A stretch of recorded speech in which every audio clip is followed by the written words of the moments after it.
아멘. 여러분, 하나님 우리에게 주신 이 성경, 하나님의 말씀은 성경은 어느 순간 하늘에서 뚝 떨어지기 아닙니다. 여러분, 이 성경은 역사적인 배경과 지리적인 배경 위에 쓰여졌어요. 다시 말해 우리의 인간의 삶 위에 기록된 말씀이에요. 우리의 삶과 전혀 동떨어진 말씀이 아니고 우리의 삶을 배제한 채 쓰여진 말씀이 아니라는 거예요. 여러분, 성경은 먼저요, 그 당시에 읽는 사람들을 위해 쓰여진 거예요. 그것을 우리는 오리지널 독자, 원독자라고 합니다. 한번 따라해요. 오리지널 독자, 원독자. 그러니까 물론 우리가 이것이 영원한 말씀, 우리에게 주시는 말씀이자 1차적으로 그 당시에 읽는 대상을 위해 쓰여졌다는 거죠. 우리는 지금 이 베드로전서 말씀을 묵상하고 있습니다. 여러분, 베드로전서는 누가 썼습니까? 베드로전서는 누가 썼죠? 베드로가 썼어요. 그러면 언제 썼나요? 언제 쓰여졌습니까? AD 64년 정도에 그렇게 베드로전서가 쓰여졌어요. 네로 황제가 이 기독교 박해를 시작할 무렵입니다. 그러면 여러분, 누구를 위해 쓰여졌을 것 같습니까? 누구를 위해 쓰여졌을까요? 바로 이 소아시아에 흩어진 5교회의 성도들을 위해, 그리스도인들을 위해 쓰여졌어요. 한번 사진 보실까요? 지금으로 보면 이 지역이 터키 정도입니다. 터키, 여러분, 터키가 굉장히 큰 나라 아닙니까? 그곳에 이 소아시아에 있는 5교회, 본도, 비두기네아, 갑보디기아, 그다음에 길리기아, 아시아, 이 5교회 그리스도인들에게 그 교회와 성도들에게 보내고 있는 편지입니다. 여러분, 그러면 베드로는 무슨 이유로 인해 그들에게 편지를 쓰고 있을까요? 어떤 목적이 있을까요? 여러분, 어떤 편지나 글을 쓸 때 아무런 목적 없이 쓰는 경우는 없습니다. 보고 싶어서 쓰다든지, 아니면 칭찬을 하고 싶어서 쓰든지, 아니면 위험한 힘든 일을 당해 위로를 하게 쓰든지, 아니면 정신을 차리라고 책망하기 위해 쓰든지, 어떤 목적이 분명히 있다라는 거죠. 지금 이 베드로전서 편지를 받는 이 소아시아 지역에 그리스도인들이 처한 상황이 있었어요. 그것은 그들이 예수를 믿는다는 이유만으로 핍박과 어려움을 당하고 있었습니다. 예수님 믿기 때문에 너 저리 가, 우린 너랑 함께 할 수 없어. 추방도 하고 불이익도 당하고 심지어 죽음까지도 당하는 경우도 있었습니다. 그러니까 예수를 믿어서 좋은 것보다는 예수를 믿어서 힘들고 손해보고 고난 당하는 일이 훨씬 더 많았던 것이죠. 여러분, 외부에서는 그런 핍박과 어려움이 있으면 왜 그들 안에, 마음 안에 왜 고민과 갈등이 없었겠어요? 이렇게 핍박이 많은데 내가 믿음을 잘 지킬 수 있을까? 꼭 이렇게 믿으면서까지 살아야 될까? 그렇게 세상과 충돌하며 외로운 싸움을 하고 있는 그들에게 지금 베드로가 편지를 쓰고 있는 거예요. 여러분, 하나님이 여러분의 고난을 모르고 계시지 않습니다. 그럼에도 고난 중에도 소망을 잃지 마십시오. 우리가 살고 있는 이 세상이 전부가 아닙니다. 영원한 나라, 천국 나라가 있으니 이 땅에서의 고난을 참고 인내하십시오. 바로 고난당한 그들을 신앙으로 위로하고 격려하고자 이 베드로 전서를 기록하고 있는 것입니다. 여러분, 성경이 놀랍지 않아요? 위에서 그냥 하나님의 언어로만 쓰여진 것이 아니라 땅 위에 우리의 삶을 터전 위에 그대로 기록한 말씀이라는 사실이에요. 여러분, 또한 이 말씀이 능력인 이유가 무엇입니까? 베드로전서 1장 24절 25절은 이렇게 기록하고 있죠. 모든 육체는 풀과 같고 그 모든 영광은 풀의 꽃과 같다. 풀은 마르고 꽃은 떨어지되. 25절 같이 한번 읽어보겠습니다. 시작. 주의 말씀은 아멘. 여러분, 세상의 모든 것은, 모든 영광은 시간이 지나면 마르고 떨어지게 되지만 하나님의 말씀은 영원하다라고 말씀하고 있어요. 이 베드로전서는 AD 65년경에 기록됐습니다. 그러나 2000년이 지난 지금 동일하게 우리에게도 주시는 말씀이에요. 소아시아 지역의 5교회의 성도들에게만 주시는 말씀이 아니라 2000년이 지났지만 지금 나에게도, 우리에게도 동일하게 주시는 말씀이라는 것이에요. 예수 믿기 때문에 당하는 고난, 믿음을 지키기 때문에 당하는 고난, 그 고난을 당하는 저와 여러분에게 주시는 말씀인 것이죠. 여러분, 믿는 자는요, 세상을 살아가며 세상과 충돌할 수밖에 없고 세상과 갈등할 수밖에 없어요. 내가 믿는 자인데 나는 세상 속에서 아무런 충돌이나 갈등이 없다? 그렇다면 내가 구원받은 자녀인지 진지하게 고민해 보아야 될 겁니다. 여러분, 이 세상은요, 세상의 방식으로 돌아가요. 양육 강식의 방식으로 돌아간다고요. 그러나 하나님을 믿는 백성은 세상 방식이 아니라 하나님의 방식을 믿고 따르는 자임을 믿습니다. 그러니 충돌이 일어날 수밖에 없고 세상 속에서 갈등이, 끊임없는 갈등이, 이래도 되나? 어떻게 살아야 되지? 나 믿는 자는 어떻게 살아가는 게 맞는 걸까? 이러한 끊임없는 갈등이 일어나는 것이 진정한 하나님의 백성의 고민인 것임을 믿습니다. 저는 오늘 조금은 딱딱하고 강의처럼 말씀을 전할 수도 될 것 같아요. 여러분, 주일은 제가 최대한 쉽게 말씀을 전하려고 하는데 오늘은 좀 어렵고 주제가 무겁기도 합니다. 그러나 너무나 중요한 성경의 진리와 세계관을 나누려고 해요. 이 성경의 세계관은 성경 전체와도 연결도 되고 또 우리가 묵상하는 이 베드로 전서와도 긴밀히 연결되는 부분이 있습니다. 그래서 조금 딱딱하더라도 좀 내용이 좀 진지하고 재미없더라도 잘 집중해서 들어주시면 감사하겠습니다. 여러분, 성경에 말하는 우주관, 세계관이 있어요. 이 세계관은 창세기부터 요한계시록까지 흐르는 전체 주제예요. 바로 이러한 관점입니다. 바로 창조와 타락과 구원의 관점. 창조, 타락, 구원. 한번 따라해 볼까요? 창조, 타락, 구원. 성경은 이 세 가지 큰 관점으로, 창조와 타락과 구원의 관점으로 성경을 본 뿐만 아니라 세상도 이러한 관점으로 보고 있어요. 먼저 창조. 여러분, 창조주 하나님이 계시고 그분이 만드신 세상은 선하고 아름다웠습니다. 하나님이 모든 만물의 창조자가 되시며 하나님이 친히 다스리고 주관자가 되셨죠. 그런데요, 문제가 발생했습니다. 그 창조의 아름다움과 질서를 파괴하려는 악한 세력도 존재하고 있었다는 사실이에요. 채원이 눈 잘 뜨고 옳지. 아이고, 우리 채원 눈이 엄청 예뻐요. 잘 봐요. 그래요. 제 딸이라 얘기하는 겁니다. 잘 들고. 여러분, 성경은 악의 세력인 사단의 존재를 무시하거나 부인하지 않아요. 여러분, 잘 들으십시오. 성경은 하나님의 존재도 분명히 밝혀주듯이 사단의 존재도 분명히 밝히고 있다는 사실이에요. 여러분, 악의 세력은, 사단은 누구일까요? 한번 앞에 보실까요? 바로 이 성경에서 말하는 사단이란 우주적이며 영적인 한 세력으로 하나님을 대적하며 하나님의 선한 창조를 파괴하는 존재예요. 인간을 죽음과 파멸로 몰아가려는 반생명적, 반창조적인 악한 세력을 바로 사단이라고 성경은 말하고 있습니다. 여러분, 이런 특징을 가진 사단은 무엇을 하였을까요? 인류의 첫사람, 인류의 대표인 아담에게 거짓과 유혹으로 다가왔습니다. 이 선악과를 먹으면 하나님과 같이 될 것이다. 아담은 그 거짓과 유혹에 넘어가 죄를 짓고 타락하게 되었습니다. 아담 한 사람만 타락한 것이 아니라 하나님은 아담 안에 모든 사람, 모든 인류가 내포하고 있기 때문에 아담 한 사람의 타락이 모든 인류의 타락이라고 말씀해주고 있는 것이에요. 우리는 이렇게 생각할 수 있어요. 선악과 하나 따먹은 정도가 무슨 그리 큰 죄야. 무슨 타락까지 오고 영원한 죽음, 심판, 지옥에 가야 돼 라고 생각할 수 있어요. 여러분, 그렇지 않습니다. 그것은 하나님을 거부하고 반역한 죄예요. 나는 하나님을 창조주, 주인으로 모시고 싶지 않아. 무슨 하나님이 창조주야. 내가 주인이지, 내가 하나님이지, 내 마음대로 살 거야. 이것은 바로 하나님을 반역하고 거부한 것이죠. 근데 여러분, 문제가 무엇일까요? 인간이 자기가 주인이 되고자 선악과를 먹고자 했지만 자신이 주인 되지 못했죠. 오히려 사단에게 속하게 되었고 하나님에게서 사단에게 넘어갔다라는 거예요. 여러분, 이 부분 잘 들으셔야 돼요. 성경은 저와 여러분의 존재가 소속과 영역으로 존재를 규명해요. 다시 한번요. 우리의 존재, 우리 학생들도 많이 배우잖아요. 나는 누구지? 내 존재는 무엇일까?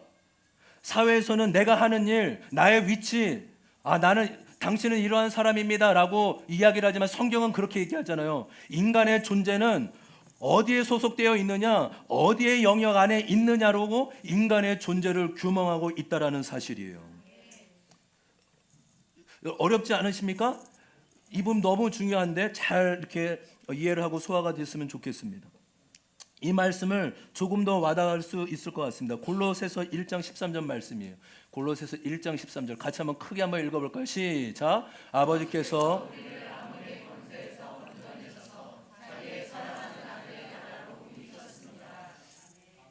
성경은 인간은 딱 부류만 있다라고 말씀하세요. 흑암의 권세 아래 있느냐, 하나님께 속해 있느냐, 둘 중에 하나라는 거예요. 여러분, 우리가 하나님을 알고 구원을 받기 전에는 모든 인간은 흑암의 나라에 갇혀 있었다는 거예요. 사단이 왕노릇하고 사단이 주관하고 통치하는 나라에 속해 있었다는 것이죠. 그래서 성경은 하나님의 존재만이 아니라 사단의 존재를 이렇게 이야기하고 있어요. 넘겨보세요. 성경 곳곳에 사단이 어떠한 자입니까? 공중의 권세 잡은 자래요. 이 세상의 임금이래요. 그리고 이 세상의 주관자, 이 세상의 주관자가 사단이다라고 성경은 분명히 말해주고 있죠. 우리가 잘 아는 말씀 요한복음 8장 44절 말씀이에요. 우리 첫 번째 줄만 읽어보겠습니다. 시작. 너희는 너의 아비인 악마에서 났으며 또 그 아비인 욕망대로 하려고 한다. 네, 됐습니다. 여러분, 너의 아비가 누구래요? 악마래요. 물론 이 말씀의 대상은 예수님을 모함하고 죽이려고 하는 유대인에게 하신 말씀이에요. 그러나 그들만이 아니라 예수님을 잡아 죽이려는 유대인에게만 하신 말씀이 아니라 하나님을 모르는 예수님을 믿지 않는 모든 사람에게 해당되는 말씀이라는 거예요. 너의 아비는 마귀다. 너희는 마귀에게 속한 사람이다. 여러분, 이것은 말씀드린 대로 느끼는 게 아니에요. 영적인 소속, 우리의 소속과 영역의 개념이라는 거예요. 이해되십니까?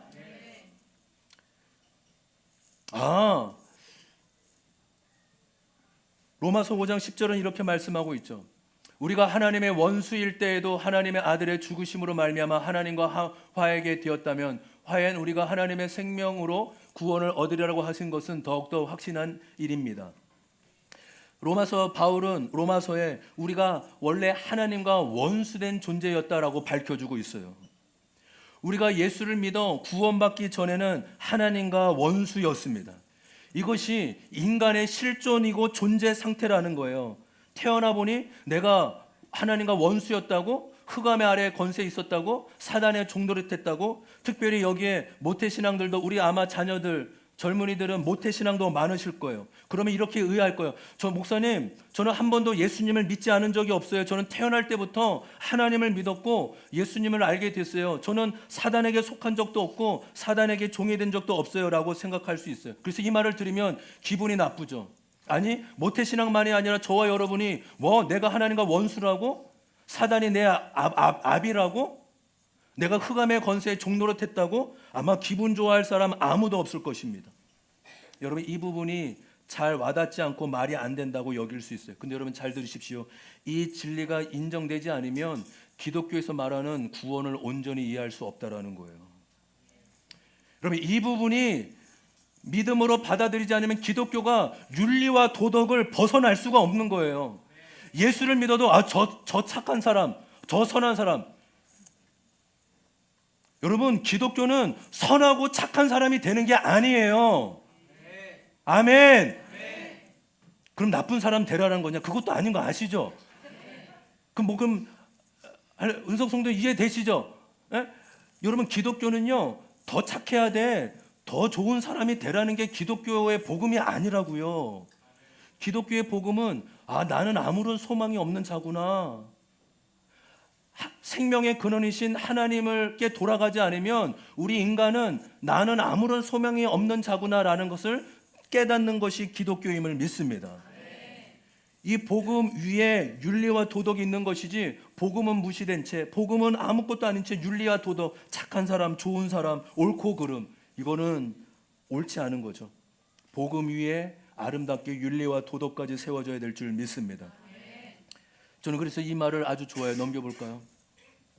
기독교의 진리에 있어서 전제가 되는 아주 중요한 진리들이 있다라는 거예요. 우리는 왜 그래요?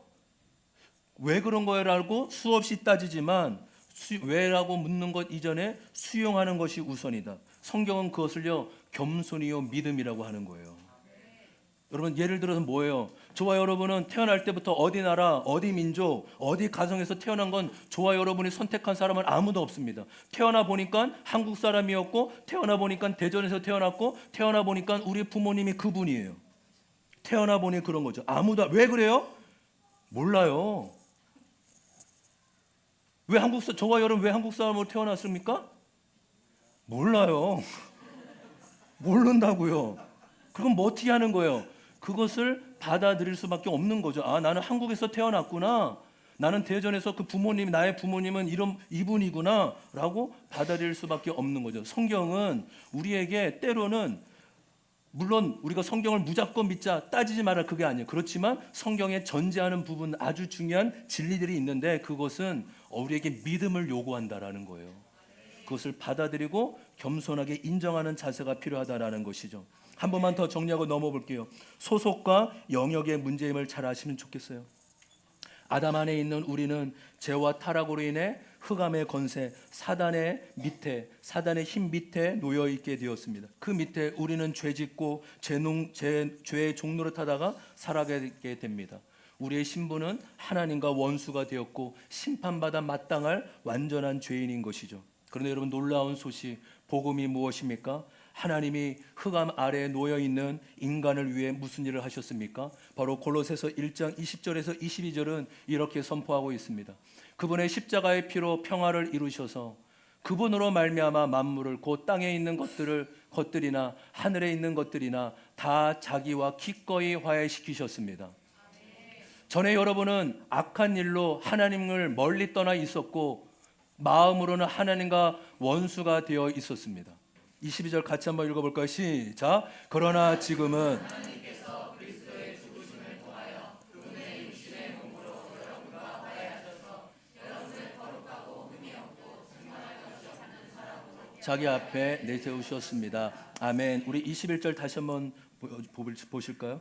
우리가 하나님을 몰랐고 예수님을 믿기 전에는 하나님과 원수로 있었다고 합니다. 그리고 22절에 예수 그리스도의 죽으심을 통하여 하나님과 화평케 되었음을 믿습니다. 우리를 예수 그리스도의 십자가로 인해 죄의 값을 지불하시고 우리를 구원하셔서 자녀 삼아 주신 것이죠. 그래서 로마서 3장 25절에 바울은 이렇게 말하고 있습니다. 하나님께서는 이 예수를 속죄 제물로 내주셨습니다. 바로 예수 그리스도가 하나님과 원수된 우리의 중보자가 되어셔서 죄를 속하고 모든 죄를 대신 지시고 죽으신 속죄 제물로 이 땅에 오신 것입니다. 그리고 그분의 십자가의 구속을 믿을 때 그분의 흘리신 보혈의 능력이 우리의 모든 죄를 사하고 구원케 하는 놀라운 능력으로 나타나게 되는 것이죠. 그래서 우리가 함께 나눴던 이 말씀, 골로새서 1장 13절 말씀, 성경은 저와 여러분이 예수를 믿어 얻게 된 구원을 그냥 교회 다니게 되었다, 좀 더 착한 사람이 되었다라고 얘기하고 있잖아요. 우리의 존재, 우리의 신분, 우리의 존재 자체가 바뀌었다라고 말씀해주고 있어요. 우리 크게 한번 선포해 볼까요? 시작. 아버지께서 우리를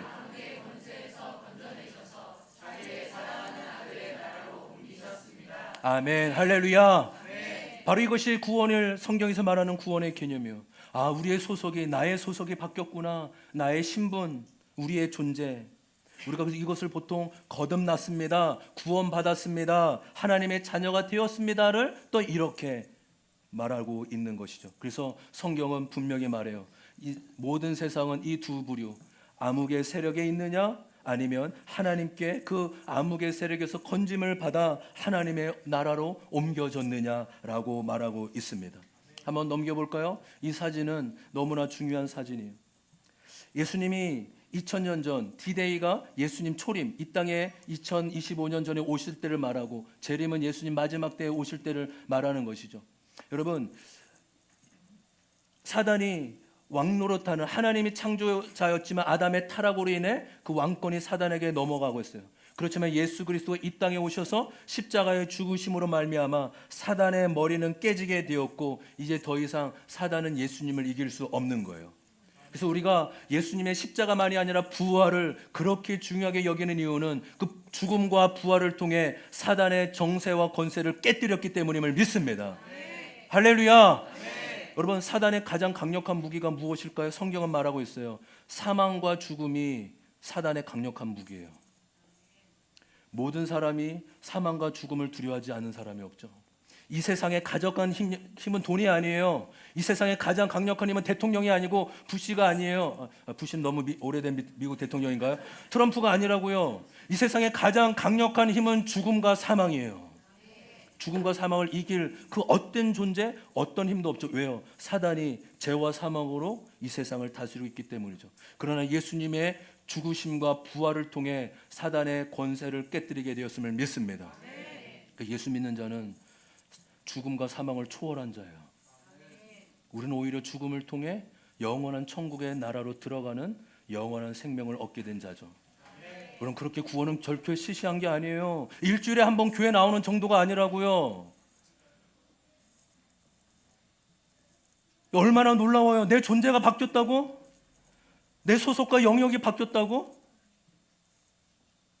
여러분, 저와 여러분이 예수를 믿어도 시시하게 믿지 않는 은혜가 있기를 소망해요. 얼마나 위대한 구원이에요. 근데 완전히 승리했지만 잘 들으십시오. 예수님께서 사단의 머리를 완전히 깨뜨렸지만 끝난 게 아니에요. 여전히 사단의 영향력과 공격은 있어요. 지금 우리는 이 두 시대, 예수님의 초림과 재림, 마지막 때의 중간 시대를 살고 있어요. 그래서 보세요. 넘겨보세요. 이 시대는, 그래서 우리가 살고 있는 이 세상은 두 나라가 존재하고 있다는 거예요. 하나님 나라와 세상 나라. 여러분, 성경을 볼 때 이 두 나라가 끊임없는 대결 구도가 일어나고 있다는 관점으로 성경을 보셔야 된다고요. 이 관점으로 보자면 윤리와 도덕, 오늘 착하게 살아야지, 오늘 말 조심해야지, 오늘 누구한테 싫은 말 하면 안 되지. 여러분, 그것도 맞아요. 근데 복음은 그런 차원이 아니라고요. 이 하나님의 나라와 세상 나라의 끊임없는 악과의 대결, 구원의 대결이 이 성경 전체의 구도임을 믿습니다. 할렐루야. 그렇기 때문에 저와 여러분이 윤리 도덕의 관점이 아니라 영적인 관점, 바로 하나님의 통치의 관점으로 바라보는 은혜가 있기를 소망해요. 하나님 나라는 의와 세상과 생명으로 하나님이 다스리고, 세상 나라는 말씀드린 것처럼 죄와 죽음으로 다스리는 특징을 가지고 있는 것이죠. 근데 여러분, 잘 들으셨으면 좋겠어요. 이 두 나라가 대결된다라는 것이 오해하시면 결코 안 돼요. 하나님과 사단이 막상 막하로 부딪힌다는 게 아니에요. 사단은 감히 하나님과 비교할 수 없는 존재죠. 그럼에도 불구하고 말씀드린 것처럼 죄와 죽음은 여전히 사단이 주관하고 예수님의 재림 때까지는 여전히 힘을 미칠 수 있다라는 것이죠. 여러분, 이해되십니까? 아멘. 그렇죠. 비교가 안 되지만 하나님은 그래도 예수님이 오실 그 마지막 때까지는 사단이 머리가 깨졌지만 여전히 죽음과 사망으로 인간을 다스리고 있다라는 것입니다. 그래서 지금 베드로 사도가 초대교회에서 핍박과 고난을 당하고 있는 성도들에게 이렇게 편지를 쓰는 겁니다. 여러분, 세상 가운데 예수님을 믿는 것은 쉽지 않습니다. 예수님 믿으면 고난도 따라옵니다. 그러나 우리에게 주어진 구원은 그 어떤 것과도 비교할 수 없는 가장 크고 놀라운 것입니다. 그래서 베드로 전서는 이렇게 시작하고 있어요. 1장 2절부터 4절 제가 읽겠습니다. 하나님 아버지께서 여러분을 미리 아시고 성령으로 거룩하게 해주셔서 여러분은 순종하게 되고 예수 그리스도의 핏부림을 받게 되었습니다. 여러분에게 은혜와 평화가 더욱 가득 차기를 빕니다. 넘겨주시고요. 우리 주 예수 그리스도의 하나님 아버지께 찬양을 드립시다. 하나님께서는 그 크신 자비로 우리를 새로 태어나게 하셨습니다. 그리하여 그는 죽은 사람들 가운데서 예수 그리스도가 부활하심으로 말미암아 우리로 하여금 산 소망을 갖게 해주셨으며, 할렐루야. 세상은 비록 죄와 사망의 왕노릇하지만 우리는 예수 그리스도, 부활하신 예수 그리스도로 인하여 산 소망을 갖게 되었다라는 거예요. 마지막 4절 말씀 같이 한번 읽어볼까요? 시작.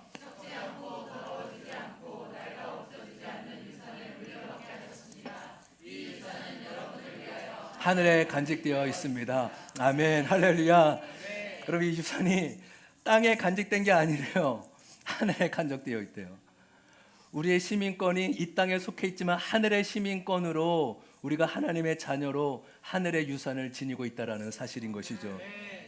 여러분, 이런 놀라운 하나님의 구원을 받은 저와 여러분이 누굽니까? 베드로전서 2장 9절 10절 너무나 소중한 말씀, 사랑하는 말씀 아닙니까? 다 같이 크게 한번 읽어볼까요? 시작. 그러나 여러분은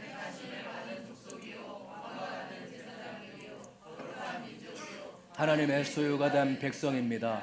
그래서 여러분을 어둠에서 불러내어 자기의 놀라운 빛 가운데로 선포하는 것입니다.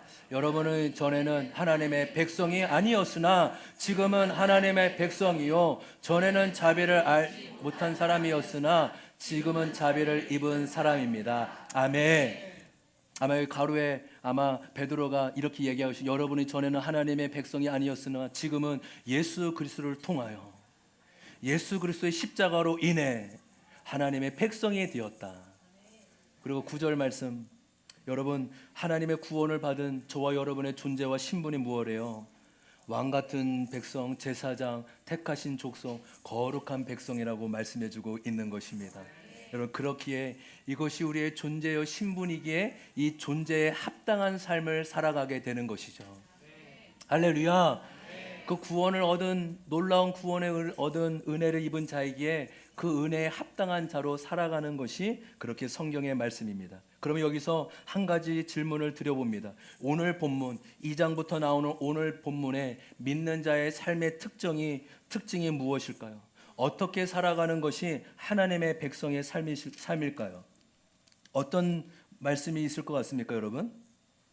어떤 것이 구원받은 자의 삶의 삶의 모습, 백성의 삶의 모습일까요?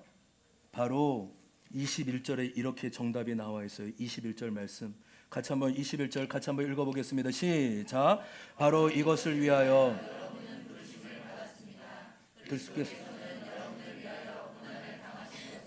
여러분이 자기의 발자취를 따르게 하시려고 여러분에게 본을 남겨놓으셨습니다. 아멘. 여러분 21절에 성경책이 있거나 큐티인이 있으면 동그라미 치면 좋겠어요. 바로 이것을 위해, 바로 이것이 난 그 전에 나오는 주제구 구절인 고난에 대한 말씀이에요. 여러분 저와 여러분이 고난으로 부름을 받았대요. 그러한 삶이 이미 예수 그리스도께서 고난의 삶을 사셨다라고 말씀해주고 계셔요. 여러분 이것은 신앙의 신비예요. 하나님은 사단의 세력을 총과 칼로 무찌르지 않으셨어요. 얼마든지 강한 힘과 능력으로 사단을 쳐부실 수도 있으실 텐데 그렇게 하지 않으셨다고요. 오히려 하나님은 예수 그리스도의 고난과 십자가를 통하여서 사단으로 깨부시고 승리케 하셨습니다. 강한 힘과 능력으로 승리한 것이 아니라 십자가와 고난으로 승리하셨다는 사실이에요. 여러분 우리는 이 세상을 내 힘, 내 능력으로 살아가는 것이 아니라 고난과 십자가로 살아가는 것임을 믿습니다.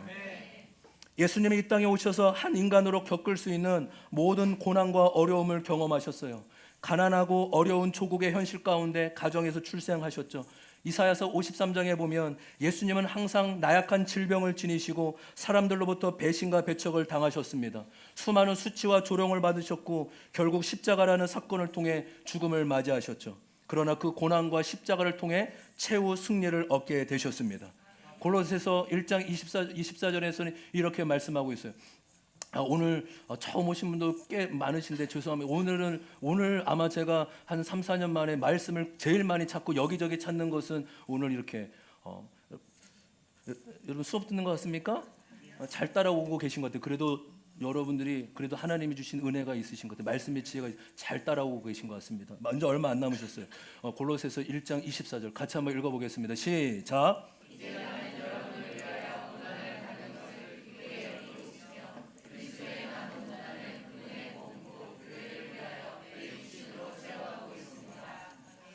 이 말씀에 그리스도의 남은 고난이라고 나와요. 이미 예수님이 고난을 다 받으셨는데, 예수님이 다 고난 당하시고 십자가 지셨는데 뭐가 더 남은 거란 말입니까? 바로 우리 예수를 믿는 그리스도인들이 이 땅에서 살아가며 그 남겨진 고난에 참여하게 된다라는 것이에요. 그렇게 우리 그리스도인들의 삶에 고난은요 필수적으로 따라오는 거예요. 그래서 이렇게 점검하시면 돼요. 내 삶에 지금 고난이 있구나. 내가 고난에 있는 거 보니 하나님의 택한 백성이 맞구나. 하나님의 영적인 상속자가 맞구나. 바로 고난을 통해 그렇게 확인하시면 되는 것입니다. 왜요? 하나님이 없다라고 무시하고 여기는 세상 속에서 하나님이 나의 창조주여 주님입니다라고 믿고 살아가기 때문에 고난은 반드시 찾아올 수밖에 없어요. 세상에서 성공하려면 조금 더 포장하고 거짓말도 조금 할 수 있어야 됩니다. 상식이나 관행이라는 것이 있죠. 그러나 하나님은 교회만이 아니라 나를 부르신 세상에서도 나를 보고 계시고 알고 계심을 믿습니다. 세상의 관행을 아니라, 세상의 상식이 아니라, 세상의 부정직한 모습이 아니라 정직하고 성실하게 나아가려고 하는 것이죠. 모임에 가도 저는 교회 다닙니다. 저는 이번 주말에는 교회를 가야 됩니다. 저는 술 안 마십니다. 이러면 욕을 먹을 수 있어요. 이러면 승진이 안 될 수도 있다고요. 그러나 믿는 자는 세상에서 욕을 먹고 미움 받는 것이 따라올 수밖에 없다고 성경은 말하고 있는 것이에요. 누군가 내 오른뺨을 억울하게 때립니다. 세상을 그러면 두 손을 버려 양쪽 뺨을 다 때리라고 충동합니다. 그러나 예수님은 너의 오른뺨을 맞았다면 왼뺨까지도 돌려주라고 말합니다. 참 쉽지 않아요. 근데 성경은 그것이 승리고 이기는 비결이라고 말씀하고 있어요. 여러분, 이렇게 세상에서 믿는 것 때문에 비난당하고 욕먹는 것도 고난이에요. 그런데 여러분, 이것만이 아니라 혹시 여러분의 몸에 연약한 질병이 있으십니까? 성경은 그 연약한 질병도 고난이라고 말해요. 내 삶의 가난으로 인해 힘든 삶을 사는 것도 고난이고, 시험에 떨어져서 힘든 시간을 보내는 것도 고난입니다. 또 때로는 오해로 인해 억울함을 당하는 것도, 친구가 나를 모함하고 버림받는 것도 어려움도 고난이에요. 저는 이 시대 가운데 이것도 고난이라고 여겨져요. 개인의 유익과 안락을 절제하고 참는 것도 고난이에요. 여러분, 지금 살고 있는 이 세상에 얼마나 세상이 좋고 즐거운 게 얼마나 많아요. 수많은 사람들이 주말만 되면 여가 생활을 즐기고 놀러가고 여행을 갑니다. 그러나 믿는 자들은 주일을 어떻게든 지키고 주일 예배를 드리는, 우리 한성 형제가 작년에 한번 전도사님 왜 작년에 선물 안 주냐고 한성이가 얘기하더라고요. 전 한성이만 챙겨주시면 될 것 같아요. 한 번도 안 빠졌는데. 그렇죠? 맞죠? 그래요. 지금 그 얘기 많이 했죠. 나한테 왜 선물 안 주냐고. 왜 그렇죠? 왜 갑자기 그래? 여러분, 그 쉬운 거 아닌 거 아시죠, 여러분? 한 번도 안 빠진다. 지금처럼 이렇게 주말에 놀러 가고 싶고 세상이 이렇게 즐거운데 우리 믿는 자는 어떻게든 주일을 성수하고 예배드리는 것을 생명처럼 여깁니다. 물론 이것 자체가 큰 영광이지만 세상을 즐거움을 내려놓는 절제요 고난이라고 할 수 있는 것이죠. 그래서 고난은 영광과 언제나 함께 가는 것이에요. 같이 적용 질문 같이 한번 읽어볼까요? 적용 질문입니다. 시작.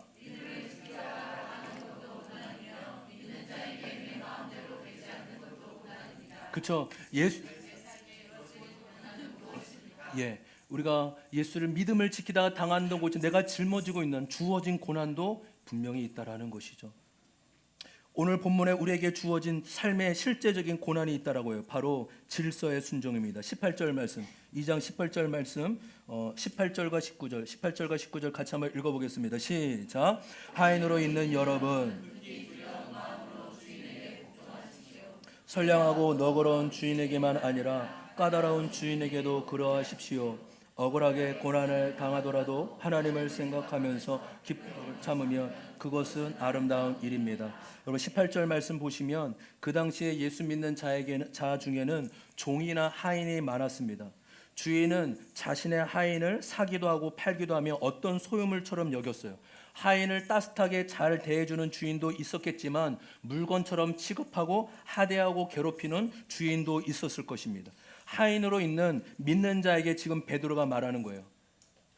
종으로 부름받은 여러분, 당신에게 잘해주는 주인에게 당연히 복종해야 하지만 까다로운 주인에게도 그렇게 해야 합니다.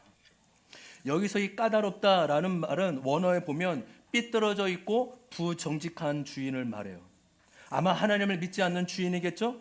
자기 마음대로 하고 고약하고 성질도 잘 내고 그런 주인에게도 복종하라고 하는 것입니다. 여러분 어떻게 이럴 수가 있어요? 무조건 당하고 악을 보고도 모른 척하고 한마디도 대꾸하지 마라 이런 의미일까요? 그렇지 않습니다. 인격 때문에 그 사람의 성품 때문에 순종하는 것이 아니라 역할과 자리 때문에 순종하라는 거예요. 왜냐하면 질서는 하나님이 세우신 것이고 그 질서에 사람을 두신 것도 하나님이시기 때문이라는 것이죠. 그 주인이 하나님을 믿던 믿지 않던 상관이 없어요. 우리 주인은 상사는 하나님을 믿으니까 내가 잘 대해줘야지. 우리 상사는 하나님 안 믿어. 그러니까 나는 별로 따르고 싶지 않아. 그렇지 않다라는 거예요. 바로 우리 하나님은 질서의 하나님이고 질서를 세우신 하나님이기 때문이에요. 그래서 여러분, 질서가 고난이고 십자가요. 왜요? 우리는 질서에 순종하기 싫거든요. 내 마음대로 하고 싶거든요. 내 위에 누군가 있는 게 싫어요. 회사에서 여러분 누구 말 듣기가 제일 싫고 피하고 싶나요? 회사에서 누가 제일 싫어요? 미운 사람 없습니까? 네. 보통 사장님이나 상사잖아요. 상사가 좋은 사람도 있지만 대부분 나랑 맞지 않고 나를 귀찮게 합니다. 여러분, 집에서는 누구 말을 듣고 순종하기 싫어하나요? 네, 엄마도 나오고 남편이잖아요. 저는 제가 살면서도 수많은 사람들을 보면서 남자가 여자보다 훌륭한 사람을 거의 본 적이 없어요. 여자분들이 훨씬 더 훌륭하고 우리 교회만 봐도 우리 여자분들이 훨씬 더 훌륭합니다. 그러니까 얼마나 힘들어요. 남편에게 순종하라고 하니 얼마나 힘들어요. 최고의 고난이에요. 나보다 못났는데, 나보다 진짜 한참 모자르는데 남편에게 순종해야 된다?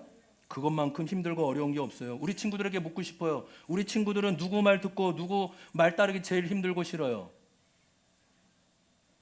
무서워서 말조차를 못하네요. 무서워서. 애들이 막 갑자기 눈이 막 긴장해가지고.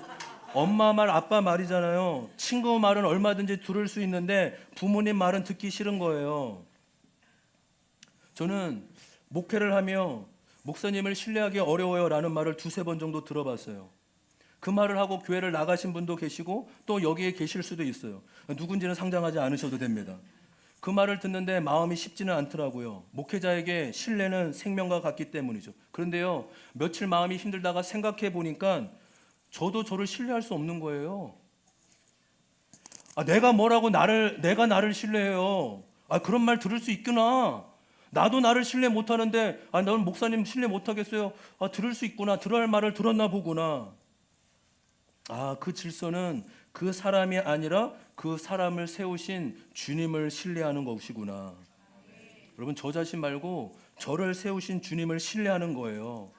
질서를 순종하라라는 말은 내 말을 들으십시오. 나를 대우해 주십시오. 제가 주의 종이 아닙니까? 이런 의미가 전혀 아닌 것이죠. 질서는 하나님이 세우셨고 질서를 통해 십자가를 배우는 거예요. 이것은 교회만이 아니에요. 가정도 마찬가지예요. 여러분, 남편에게 순종하기 어려우면 끊임없이 사단은 틈타요. 여러분, 회사에서 끊임없이 상사에게 나는 존경하거나 순종하고 싶지 않아. 그러면 끊임없이 여러분 괴로움이 있어요. 목사님, 그 사람이 똑바르고 존경에 대해 순종하죠. 우리 남편은 인간 말종이에요. 우리 상사는 완전 꽁대예요. 왕꽁대예요. 꽁대가 아니죠. 꼰대죠. 여러분, 그것은 그 사람과 하나님의 몫이에요. 그 사람의 책임인 것이고 나는 그 질서에 인정하고 순종하는 자리로 나아가는 거예요. 그래야 우리가 속한 공동체가 유지가 되고 사단이 틈타지 않는 것이죠. 그래서 여러분, 질서는 고난이고 십자가라고요. 누군가는 그럴 수 있어요. 저 삶에 큰 고난이 없어요. 여러분, 남편에게 순종이 그렇게 잘 되세요? 회사에서 상사와 사장님에게 순종이 그렇게 잘 되세요? 교회에서 목사와 목자에게 그렇게 순종이 잘 되세요? 안 되잖아요. 우리의 끊임없는 고난이잖아요. 그래서 한번 우리 같이 한번 읽어볼까요? 다 같이 한번 읽어보겠습니다. 시작. 능력보다 위대한 것이 질서이다. 질서를 통해 십자가를 배우고 십자가 순종이 사랑을 배우는 일이다. 능력보다, 성공보다 더 중요한 게 질서를 배우는 거예요. 많은 믿는 자들이 지금 나라를 걱정하죠. 저도 걱정이 돼요. 여러 가지 안타까움이 있죠. 근데 이것도 하나님의 주권 아래 있는 거예요. 이걸 기도하는 거죠. 질서를 통해 십자가를 배우고 십자가의 순종을 통해 사랑을 배워나가는 것입니다. 우리 마지막으로 23절과 24절, 예수님의 승리의 비결, 예수님이 그렇게 하셨다라는 거죠. 놀라운 말씀이에요. 23절, 24절 마지막으로 함께 읽어보겠습니다. 시작. 그는 모욕을 당하였으나 위협하지 않으시고 정의롭게 심판하시는 이에게 다 맡기셨습니다. 그는 우리 죄를 자기 몸에 몸소 지니시고 나무에 달리셨습니다. 위에는 살게 하시려는 것이었습니다. 그가 매를 맞아 상함으로 여러분이 나음을 얻었습니다. 아멘. 예수님의 승리의 비결이 고난과 십자가라는 거예요. 갚지 않은 게 승리래요. 23절 보세요. 모욕을 당했는데 모욕으로 갚지 않으셨대요. 고난을 당하셨는데 위협하지 않으셨대요. 죽는 것이 사는 거래요. 여러분, 왜 간증이 귀한지 알아요? 내 죽는 시간이 너무 힘들어. 이거 쉬운 거 아니에요. 자기 좋은 모습 보여주고 싶지, 누구 수치스러운 거 누가 보여주고. 그렇지만 성경은 죽는 것이 사는 것이라고 말씀하고 있습니다. 인내하는 것이 승리예요. 내일 우리 모두는 세상으로 나가야 됩니다. 교회에도 질서가 있지만 세상에도 질서가 있어요. 여러분, 그 질서에 힘들어도 순종해 보십시오. 그것이 우리의 숙명이고 고난이고 십자가이기 때문이에요. 나를 모함하고 오해하게 만드는 상사가 있어요. 인내하고 참지만 또 때로는 지혜롭게 요청을 하십시오. 제가 그것으로 힘듭니다. 제가 좀 요청을 드려도 됩니까?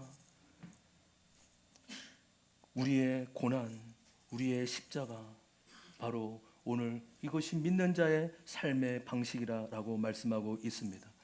여러분, 고난과 십자가가 하나님의 백성의 삶의 방식임을 알고 한 주간도 삶의 자리에서 순종하며 하나님의 사랑을 배워나가는 저와 여러분 되시길 주님의 이름으로 소망합니다. 우리 마지막 적용 질문 같이 한번 읽어볼까요? 같이 한번 읽어보겠습니다. 시작. 나는 질서에 가정, 직장, 교회 등 질서에 순종하기 위해 내가 적용할 점은 무엇인가요? 여러분, 한 주간 우리를 부르신 그곳에서 나를 돌아보고 내 마음을 돌아보고 묵상해서 또 깊이 있게 나눌 은혜가 있었으면 좋겠습니다. 다 같이 일어나겠습니다. 주님, 그렇군요. 우리가 이 초림과 재림의 사이에 사는 이 시대, 우리에게 고난은 필수임을